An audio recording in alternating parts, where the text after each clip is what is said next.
So guys এই প্র্যাঙ্কটার জন্য যে আইডিয়াটা আমার মাথায় আসে সেটা হচ্ছে আমাকে বাসার ভিতর থেকে একটা পুলিশ অ্যারেস্ট করে নিয়ে যাবে। এক্স্যাক্টলি, জাস্ট চিন্তা করেন আমি যখন অ্যারেস্ট হবো তখন আমার মায়ের রিয়াকশনটা কি হবে ওইটাই আমি দেখতে চাই। को जरा सबर करो।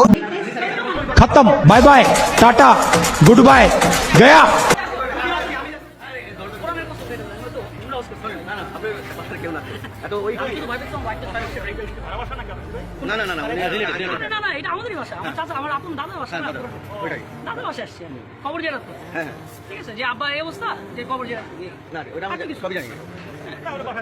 আমি কেমন ছেলে এটা সবাই ওই যে মানুষ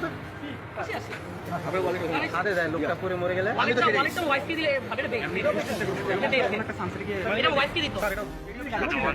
আমরা কি একজন সাথে যেতে পারি? একটু সাথে একজন প্লিজ না।